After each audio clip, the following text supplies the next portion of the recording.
차관님, 2023년 세계 경제 포럼 글로벌 성격차 보고서에 따르면 대한민국의 성별 격차 순위가 윤석열 정부 들어서서 더 떨어져 가지고 105위를 기록하고 있습니다. 그거 알고 계신가요? 예. 차관님, 예. 현재 윤석열 정부 장관 중에 여성은 몇 분이나 되십니까?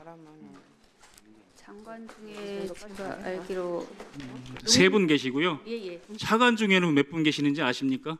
차관은 청장 단위까지 하면 5명? 5명인가? 그러니까 제가 받아본 통계는 총 29명 가운데 4명에 불과합니다. 제가 이제 제출된 자료를 보니까 그 장관은 10개 부처 전체 장관은 나이는 평균 61.1세고 그다음에 남성이 16명이고 여성이 3분 그리고 영남 출신이 10명으로 52.6%를 차지합니다. 차관을 보면 10개 부처의 총 29명 차관 중에 평균 나이는 55.6세고 여성 차관은 4분입니다. 그리고 영남 출신은 15명으로 52.7%입니다. 그래서 윤석열 정권의 그 장차관 성별, 지역별 구성 특징을 보면 60대 남성의 영남입니다. 그런데 우리 OECD 국가 여성 장관 비율을 보면은 평균 한 29% 그리고 문재인 정부 시절에는 여성 장관 비율이 30% 정도였는데 지금 윤석열 정부에서는 여성 장관 차관의 비율이 반토막이 났습니다. 제가 한 전문가 의견을 좀 말씀을 드려보겠습니다.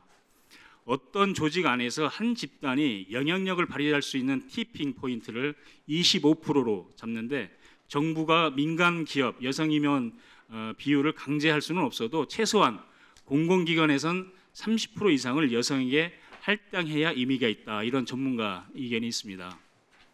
그래서 저는 그 장차관 성별 비율이 중요한 이유가 여성과 남성은 경험과 관점이 다를 수 있기 때문에 정책 과정에서 다양한 시각이 반영될 수 있도록 하기 위해서 그 여성 장관이 그 적정한 비율이 30% 이상 돼야 된다고 봅니다. 동의하십니까? 예, 저도 조직의 그 다양성 측면이 확보돼야 된다는 부분 네. 취지는 동의합니다. 네, 차관님, 윤석열 정부에서 이렇게 장차관에 여성이 이렇게 부족한 이유가 뭐라고 보십니까? 직위에 적합한 인사 권한을 행사하시다 보니까 적임자 적임자를 못 찾아서 여성이 없는 거. 여성에는 적임자가 없어요? 생각은 합니다. 이렇게 여성에는 적임자가 제가 없어요? 그렇게 생각을 추정을 그렇게 말씀하시면 돼요, 여성가족부 차관이? 예? 그 직무에 아니, 여성에는 적임자가 없어요, 직무에? 아니, 여성의 적임자가 없다라는 부분이 아니고요. 네. 그 직무에 그런 적합한 여러 이직까지 가지 어떻게 여성분이 고려하시다 있는지 보니까 이해가 그렇게 잘 안 되는데요. 예. 또 한 가지 물어봅시다. 용산 그 대통령 비서실에 여성 정책을 담당하는 비서관이 있습니까? 사회복지 복지비서관이 있습니다. 사회복지. 사회복지비서관이 여성 정책도 그다음에 총괄합니까? 저출생 수석실이 최근에 과거 이전 정부에서는 그 여성 정책을 전담하는 비서관이 따로 있었습니다. 그런데 윤석열 정부에서는 현재는 없는 거죠? 여가비서관은 별도로 존재하지 않습니다. 그러니까 지금 그 윤석열 정부에서 사실상 여성이 실종된 상태나 마찬가지죠. 장차관도 여성이 없고 그리고 여성을 정책을 전담하는 비서관도 대통령실에 없고 이런 상황입니다. 지금 이제 그 계속해서 여가부 장관의 공석이 문제가 되고 있는데 차관님 보시기에는 그 여가부 장관이 공석으로 인해서 가장 그 나타날 문제는 뭐라고 보십니까? 제가 부족하지만 장관 권한 대응으로 소관 업무는 차질 없이 수행하고 있다고는 봅니다. 근데 그러면 말씀하시는 대로 예. 지금 그 여가부에서 신규로 추진하는 사업이 뭐가 있습니까? 저희 그 각 분야를 보면은 4개 분야를 크게 나눌 수 있습니다. 그 약자 보호로 해서 여성 권익 분야가 있고 청소년 제가 가족 질의 분야가 시간이 있습니다. 짧으니까 예, 그 제가 받아본 자료에 의하면 예. 신규로 추진하는 사업이 양육비 이행 관리원 지원인데 이거는 이제 그 따로 분리가 됐으니까 그 추진하는 사업인데 이처럼 제가 그 국민들이 걱정하는 거는 책임자인 장관이 없으니까 이게 신규 사업이 그 책임성 있게 진행이 안 되는 거예요. 여러 가지 현안도 있고 디페이크도 있고 여러 가지 여성과 관련한 많은 그 과제들이 있는데 이런 것들이 신규 사업이 추진이 안 되는 거예요. 게다가 이게 8개월째 공백이 되면서 앞으로 내년도 그 여성 정책 사업을 어떻게 할지 매우 걱정이 됩니다. 다른 가지 또 물어보겠습니다.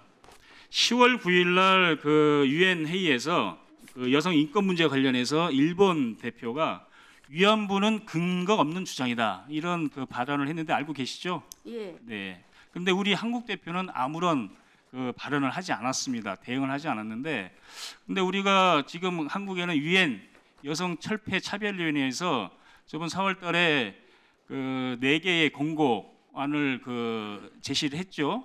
그 중에 위안부에 대한 배상과 사죄 이런 것들을 한 것을 잘 알고 계시죠. 예. 그리고 그 유엔 그 차별철폐위원회의 그런 그 백서를 그 모든 부처에 다 배포를 하셨죠. 예. 부처에 다 그 해당. 근데 외교부에도 배포를 했죠. 예. 근데 외교부에도 배포를 했는데 왜 그 유엔에 파견돼 있는 한국 대표는 그 일본의 이런 그 위안부는 근거 없는 주장이다라고 하는 발언에 대해서 아무런 대응을 안 했을까요? 일단 어떻게 생각하십니까? 외교부 입장은 저희가 확인을 해봤습니다. 네. 북한의 이런 권고 목적이 그 한일 외교 관계에 개입하기 위한 것으로 판단됐다, 추정됐다. 그래서 북한의 권고를 불수용했다. 이렇게 입장을 전달해 왔습니다. 아니 아무리 북한이 주장이라 하더라도 그런 근거 없는 주장할 때는 이미 유엔 여성차별철폐위원회에서 공고안까지 있는데 그 외교부 그 한국 대표가 당연히 그런 발언에 대해서 항의를 하고 정정을 요청해야 되는 게 마땅하다고 저는 생각이 듭니다. 지금 그래서 유엔 여성차별철폐위원회가 공고한 그 사안에 대해서 2년 안에 그 답을 하게 돼 있죠. 예. 그래서 그 관련한 준비를 하고 계시죠. 예. 그런데 저한테 제출한 자료를 보면 그런 것들을 양성평등위원회를 12월에 개최해서 심의를 확정하겠다고 하는데 지금 보면은 그 윤석열 정부 들어서 양성평등위원회가 다 서면으로 개최됐어요. 그러면 유엔 그 차별철폐위원회 권고 사항도 서면 회의로 대신할 겁니까? 이게 그 회의 그 효율성이나 여러 가지 측면에서 그렇게 된 측면이 있는데 그 부분이 그 부족하다라는 부분이 있다 그러면 그 효율적으로 운영할 수 있는 그 효과적으로 운영할 수 있는 방법을 생각해 보겠습니다. 유엔 그 여성차별철폐위원회에서 한국의 여성 권익 관련한 정책과 관련해서 중요한 공고를 했잖아요. 예.